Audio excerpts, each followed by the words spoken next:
Nah, .NET itu adalah platform untuk membuat aplikasi apapun. Nah, .NET itu sendiri ada dulu itu .NET Framework, dan yang akan kita pakai itu .NET Core. Nah,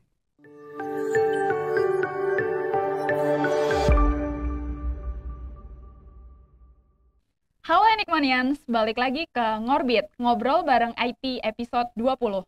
Bareng saya, Tika, yang akan menemani teman-teman selama beberapa menit ke depan. Nah, di tema Ngorbit kali ini kayaknya cocok banget nih bagi teman-teman yang sekarang ini lagi explore ataupun belajar .NET. Bagi teman-teman juga yang misalkan pengen belajar dari awal nih, by the way, Enigma Camp sekarang ready loh course.net di online bootcampnya. Jadi teman-teman bisa akses di sana. Atau kalau teman-teman yang belum join, boleh banget ya join di Enigma Camp. Nah, linknya ada di sini nih. Jadi teman-teman akses aja linknya. Oke, oke. Balik lagi ke Ngorbit. Jadi tema Ngorbit kita kali ini adalah integrasi AI powered untuk aplikasi kartu belajar menggunakan .NET Blazor gitu. Jadi kita akan belajar .NET, terus nanti kita integrasi ini dengan AI.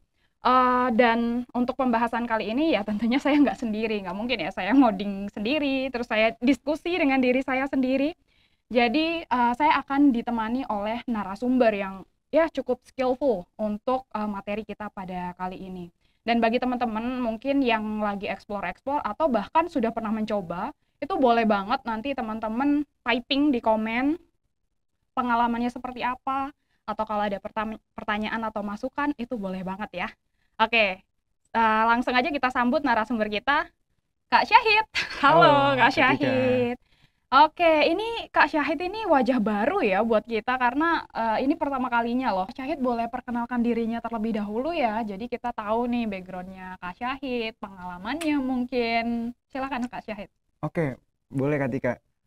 Kenalin, gue Syahid. Background gue itu sebelum jadi trainer, gue sebagai full stack developer ya. Membangun aplikasi dari back end maupun tampilannya, front end-nya gitu ya. Nah, mungkin boleh diceritakan nih pengalaman Kak Syahid sebelum join bareng kita di Enigma Camp. Nah, pengalamannya seperti apa sih Kak? Boleh Kak Tika, gue dulu Hmm. sebelum jadi trainer, gue developer Oh, gitu. developer. Developer. Oke. Dan full stack ya. Back end, Wow, front keren end, banget. gue libas. Gila-gila. Terus, Gitu. terus. Nah, waktu itu gue sempet awalnya tuh di corporate ya. Mm-mm. Gue di corporate, salah Mm-mm. satu perbankan, Oke. pionir perbankan digital di Wah. Indonesia gitu ya. Mm. Awalnya gue di backend dulu ya, backend, terus kemudian gue penasaran, gue pengen ngerti juga keseluruhan tuh software tuh seperti apa, Mm. dan gue belajar juga yang front end ya, akhirnya jadi full stack gitu ya.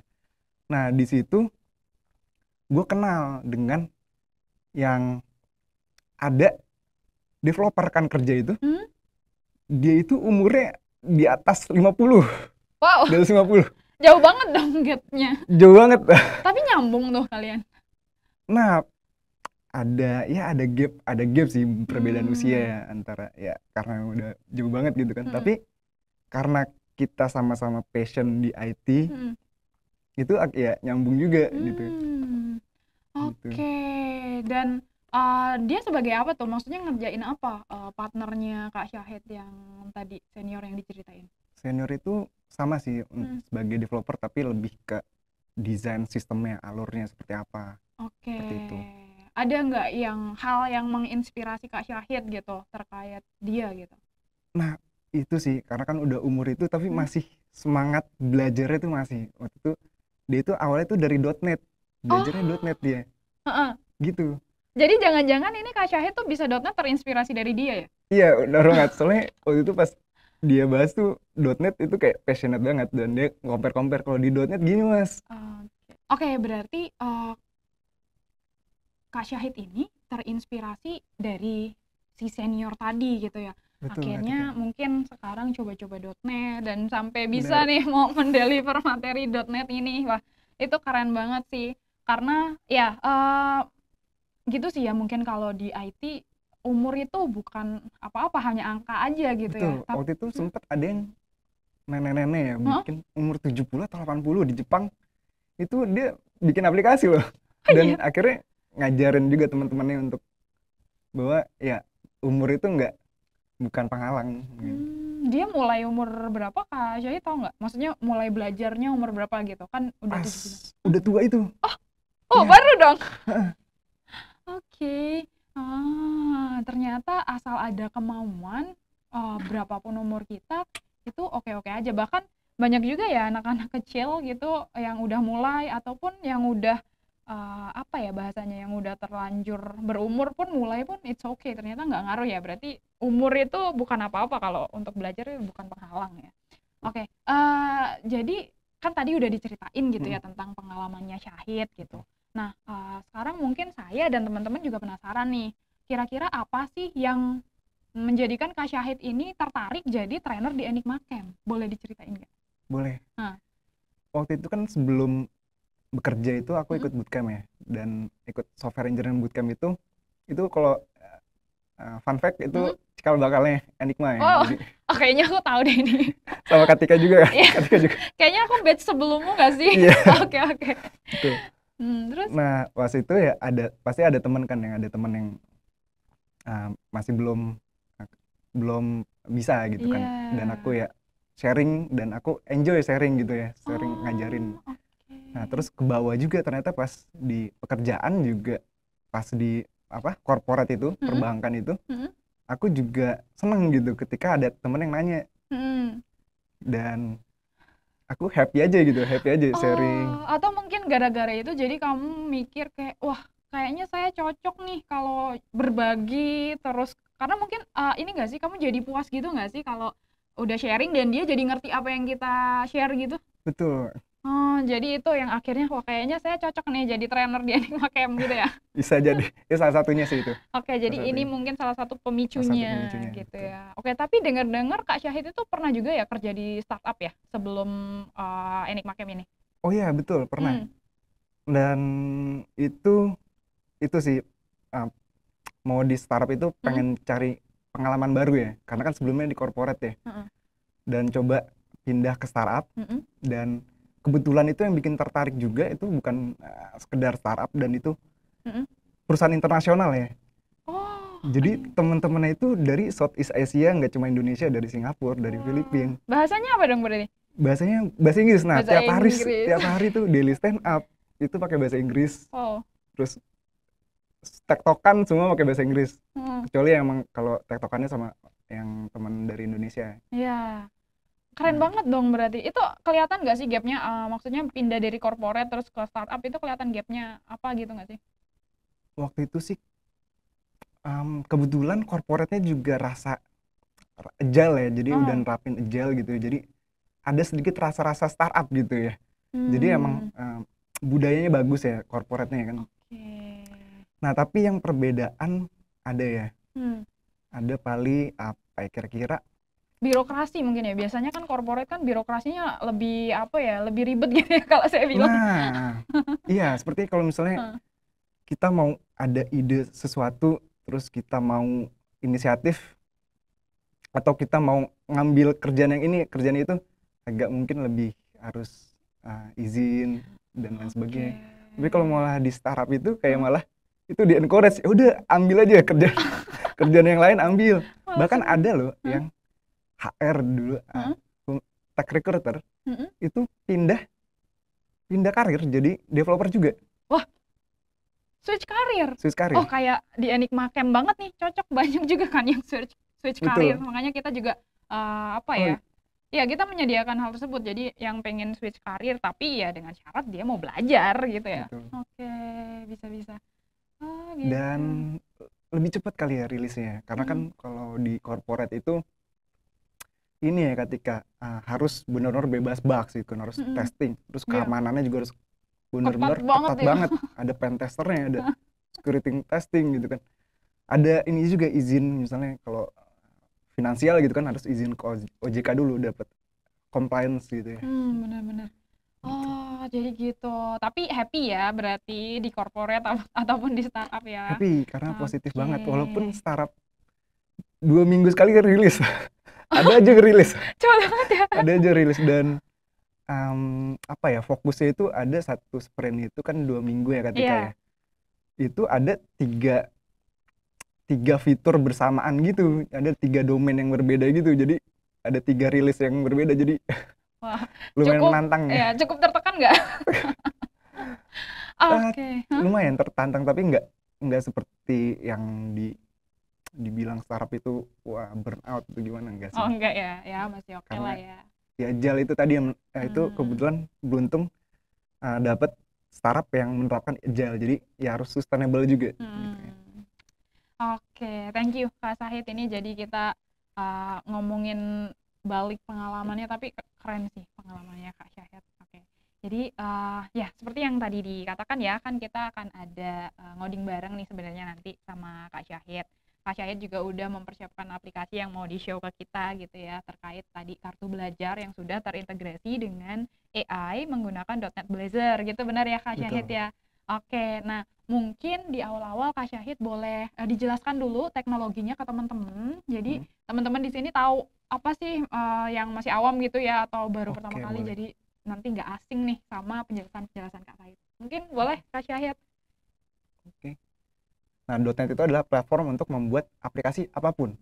Nah, .NET itu sendiri ada dulu itu .NET Framework, dan yang akan kita pakai itu .NET Core. Nah, itu kan kalau orang yang baru masuk ke dunia .NET, ekosistem .NET ini akan bingung ya. Kayaknya sama nih. Kayaknya sama. Ya, .NET Framework ada bedanya .NET apa tuh Core, Kak bedanya apa? Syahid? Nah, itu tuh .NET Framework itu yang dulu, jadi Hmm. masih versinya di bawah 5, Oh, dan di itu bawah 5. hanya belum cross platform, jadi hanya bisa Heeh. di-run di Windows operating Oh, system. I see. Kalau yang sekarang yang mau kita pakai? Kalau yang sekarang .NET Core ini kan Heeh. udah yang versi terbaru, Oh, 5 oke. 5 ke atas itu Mm-mm. udah .NET Core. Itu bisa di Linux, bisa di Mm-mm. macOS, bisa di Windows juga tentunya. Oh, jadi di semua Di platform semua gitu ya. operating system Oh, platform operating system. Heeh. bisa. Oke.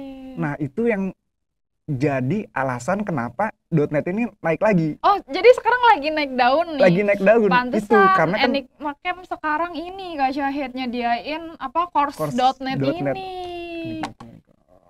Oke. Iya, karena ya itu kan server kita biasanya Linux kan. Mm-mm. Linux, dan ini udah bisa di semua operating system. Heeh. Akhirnya ya lebih banyak diadopsi lagi sekarang Oke. gitu. Nah, teknologi yang kedua itu kita pakai C Sharp. Nah, C Sharp ini jantung dari ekosistem .NET gitu, karena ya bahasa pemrograman ya Ya, C Sharp bener. ya, kita tahu. Jantung nggak nih? Jantung banget nih. Jantung banget, semua aplikasi ekosistem .NET pakai bahasa pemrograman C Sharp. C Sharp. Oke. Dan dia bagusnya dan kepake ya di perbankan, di yang butuh keamanan itu kan butuh yang bebas bugs ya, Mm-mm. aplikasi-aplikasi yang serius gitu ya, aplikasi perbankan itu Mm-mm. butuh yang tipe datanya. Nah, C Sharp ini sama kayak Java juga ya, static type language Oh. ya, jadi Heeh. tipe datanya ketat gitu ya. Nggak seliar JavaScript ya? Nggak seliar JavaScript yang bebas. Ya, by the way kan Kak Syahid ini berpengalaman banget di JavaScript ya, karena setahu saya waktu di salah satu corporate itu Kak Syahid kan megang JavaScript kan. Betul, bahkan yang startup juga JavaScript juga, TypeScript, Oke, JavaScript. makanya pas ngelihat JavaScript seliar itu terus tiba-tiba ke .NET gimana Kak Syahid? Jadi lebih terorganisir, teratur ya, jadi lebih disiplin, rapi. Oke, oke, oke. Nah, terus apa Dan nih Blazor nih, Kak? Blazor ini untuk web framework ya, jadi mirip React, jadi modern ya, single page application modern. Mm-mm. Tapi bedanya kalau React kan HTML, JavaScript atau TypeScript. Mm-mm. Kalau ini untuk HTML, CSS dan C Sharp, karena kita ya tadi Iya. C Sharp ini. Oh iya, ngomong soal C Sharp Mm-mm. bagusnya itu dibandingkan Java ya. Mm-mm. C kan, dia C Sharp deket sama C. Heeh. Nah, itu sama-sama compile language kan. Oke. Java juga kan, Mm-mm. Java. Nah, itu lebih native performance dibandingkan Java. Oh, gitu. Gitu. Kalau dulu itu kan keunggulannya Java kan Wora itu ya, write once, write once, Right run ones. Run anywhere, everywhere. Oh, anywhere ya? Oh, iya. anywhere. Iya, itu. Dengan JVM-nya kan. Bener-bener. Tapi ya performance-nya nggak senatif C-Sharp. Iya. Nah, tapi sekarang C-Sharp udah Juga bisa cross melakukan platform. itu. Iya, udah cross platform juga. Oh iya. Jadinya Hah? lebih baik ya sepertinya C-Sharp ini ya. Dengan mungkin nanti Kak Syahid bisa tunjukin performanya ya nanti ya. Boleh. Jadi kayak seperti apa sih C# ini dibandingkan Java dan ya mungkin nanti ya. Oke, kalau ini Kak, kan Betul. apakah OpenAI ini yang nantinya akan digunakan juga nih buat aplikasi yang akan kita bangun? Betul. Oh, Jadi supaya kita nanti itu otomatis ya tergenerate kartu belajarnya itu otomatis tergenerate, itu kita akan menggunakan API dari OpenAI. oke. Dan ini API yang terbaru nih Ketika. Wah, baik-baik. Yang terbaru karena biasanya kan API AI itu kan kita kasih input terus outputnya itu random chat gitu Iya, kan, random bener. strukturnya nggak ada strukturnya. Iya. Nah kalau di sini nanti API-nya itu akan ada strukturnya, Oke. jadi kita bisa pilih strukturnya JSON misalnya, Mm-mm. jadi ya terstruktur benar-benar akan ternyata itu sesuai dengan skema yang kita mau. Oke, Kak Syahid. Ada lagi nggak kira-kira yang mau disampaikan Kak Syahid? Oh iya, satu lagi ini ketinggalan kayaknya Ketika. Mm-mm. ASP.NET Core. Mm-mm. Nah, jadi ini tuh bisa framework ya, web framework juga. Bisa untuk ngebuat MVC, Mm-mm. terus juga bisa untuk ngebuat API ya, backend server juga. Oke. Gitu sih. Nah, nanti ASP.NET Core ini akan kita gunakan untuk membuat backend-nya. Oh, jadi nanti Blazor itu kan tadi untuk front end-nya, Betul. yang ASP.NET Core ini sebagai Untuk back-end-nya. sebagai Dan back-end-nya. mungkin di agenda kita kali ini, back-end-nya tuh sudah disediakan ya oleh Kak Syahid ya? Betul. Oke, dan mungkin nanti akan dijelaskan juga ya ke teman-teman cara menggunakannya, supaya teman-teman yang di rumah nanti tuh bisa ngulik-ngulik juga nih codingan Kak Syahid gitu ya. Oke, next Kak Syahid. Oke. Nah, apa nih? Tadi ya, ini yang saya request performance tadi ya. Iya. Boleh dijelasin, Kak Syahid? Nah, di sini kita lihat Java Servlet itu kan yang lebih awal dibanding Spring Boot ya Ketika ya? Iya, benar. Saya dulu sempat tuh mainan itu dan wow. Nah, itu kan berarti kan lebih ringan ya harusnya karena kan Spring Boot itu udah lengkap gitu Iya, kan. udah bundlingnya. Bundlingnya. Nah, ini aja yang lebih ringan aja kalah dengan si .NET ini. Ya. Yang bisa menerima 7 juta request per detik. Per detik. Wow. Ya itu 7 dikurang 2 ya udah hampir 4 sekian gitu kan. Apalagi kalau kita bandingkan sama Node.js. Wah, ternyata saya baru tahu ya, maksudnya kalau Node.js itu sama Java Servlet perbandingannya lumayan jauh, apalagi dibanding dengan .NET ya. Oh gitu. Dan ini bersumbernya dari tes resmi. Oh, dari yang Tech Empower ini ya. Oke. Oh, jadi gitu. Oke. Thank you loh Kak Syahid ini pengetahuan barunya tentang ini. Saya jadi kayak jadi Node.js, Java Servlet dan .NET ini yang paling cepat ya gitu ya, performance-nya paling baik ini .NET gitu. Oke. Nah, jadi tadi kan udah dibahas nih tentang teknologinya, terus kemudian performance-nya gitu kan. Nah, boleh nggak dijelasin fitur apa aja nih nanti yang bakal kita bikin di sini gitu? Oke, boleh. Oke. Ini dia. Ya, jadi ada 4 fitur ini ya, Kak Syahid ya? Betul. Oke, pertama login. Oke, pasti ya aplikasi login. Sebenarnya sih bisa aja kita langsung upload PDF ya. Cuma kan kita itu nanti itu kita akan pakai integrasi dengan OpenAI API ya.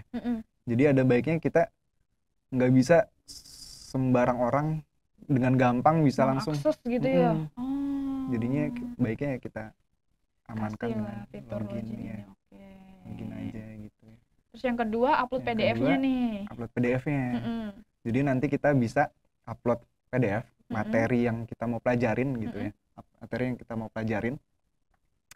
Misalnya .NET. Misalnya kita mau materi PDF tentang .NET. Itu kita bisa upload gitu ya. Kita pilih, kita upload di sini. Nah, nanti kemudian lanjut ke fitur selanjutnya. Nanti kita bisa generate dari PDF itu, nanti akan kita kirim nih ke backend ketika data-datanya. Oh, jadi dari front end-nya dari PDF itu dikirim ke backend-nya yang terintegrasi dengan API-nya. API si OpenAI, betul. Ini yang namanya AI powered ini, Kak? Betul ya. oke. Jadi udah otomatis dia akan pinter ya. Jadi Mm-mm. dari apa namanya, dari materi itu yang ada, dan dia bisa tahu kira-kira pertanyaan apa yang tepat untuk menguji pemahaman. Ya, udah pinter. Dan udah nanti akan responsnya itu akan jadi kartu-kartu. Oke, berarti nanti ditunjukkan ya ini ya sama Kak Syahid ya. Betul. Terus yang terakhir ini apa nih? Dari List responnya kartunya. itu Heeh. itu kan masih risk JSON ya, kayak Mm-mm. masih ya tulisan gitu ya. Ya yang istilahnya kalau kita sebagai user kalau ngelihat type JSON bingung ya. Iya, Makanya ini nanti akan disusun gitu ada ya. Akan UI-nya. ditampilkan secara UI-nya supaya user ini mudah menggunakan apa ya? Melihat gitu ya, Melihat, menggunakan gitu ya. betul. Oke. Ya, jadi ini 4 fitur utama. Mungkin nanti saya boleh request ya. Boleh. Oke. Nah, oh ini ada prerequisite-nya ya. Jadi bagi teman-teman yang di rumah atau yang dimanapun lah yang sekarang lagi nonton kita dan mau ikutan, ini ada prerequisite yang harus teman-teman siapkan supaya nanti bisa nge-running project-nya dan bisa ngoding bareng mungkin ya. Boleh dijelasin Kak Syahid? Oke, jadi sebenarnya itu yang paling utama itu kita harus download yang namanya .NET SDK, teman-teman. .NET yang terbaru ya, 8 SDK. Yang paling stable. Walaupun sebenarnya ada nanti tuh ada .NET 9, akan ada Oh, udah masuk rilis kandidat oh, .NET 9. oke. Tapi kita pakai yang udah stable aja, ATS. Benar-benar. .NET 8. Nah, untuk sebenarnya yang kedua ketiga ini untuk editornya ya, kayaknya untuk kita Oh, ngodingnya. yang Visual Studio Code. Apakah harus ini Kak sebenarnya? Ada lagi Visual Studio sih dulu ya. Mm-mm. Cuma untuk sekarang Direkomendasikannya direkomendasikan ini. yang Visual Studio Code. Oh, gitu. Gitu. Jadi kalau teman-teman mau pakai Visual Studio pun nggak masalah. Nggak Cuman masalah. sebenarnya rekomendasinya ini. Betul. Dan Kak Syahid ini nanti waktu kita live code pakainya ini juga Visual Studio Code. Pakainya ini Visual Studio Code Oke. karena lebih ringan ya. Visual Studio lebih ringan dibandingin Visual Studio, dan sepertinya teman-teman juga udah install duluan ya sepertinya Visual Studio. Nah, yang Nah. terakhir apa nih Kak? Nah, ini ekstensi dari Visual Studio Code. Karena kan kalau kosongan aja Visual Studio Code itu dia nggak seperti Visual Studio yang udah dari awal udah bisa untuk kita gampang ngoding C# dan .NET ecosystem. Iya. Jadi kita perlu install ekstensi ini untuk supaya memudahkan kita. Jadi ekstensinya ini sebenarnya ada di dalam Visual Studio Code-nya nanti. Ada di Visual Studio Code-nya. Oke, untuk mempermudah kita sebagai developernya gitu Betul ya. banget, Oke, Kak Tika. baik-baik. Oke, Kak Syahid. Nah, tadi udah dijelasin semua nih teman-teman ya. Kalau yang mau ngoding bareng, tolong nih disiapkan, di-capture dulu boleh atau di-install dulu, terus nanti balik nonton lagi kita lanjut untuk ngoding bareng mungkin. Oke. Nah, berarti langsung aja Kak Syahid mungkin dikasih tahu aplikasinya dulu ya, seperti apa, biar kita lihat dulu baru nanti ke source code-nya. Mungkin boleh di-show-in Kak Syahid. Oh, jadi ini. Jadi apa nih, materi apa nih yang mau kita upload Kak Syahid? Nah, karena kita bahas Blazor, Oke. jadi materinya ya Blazor ya. Boleh. Ini Oke. kalau kita lihat previewnya ketika. Jadi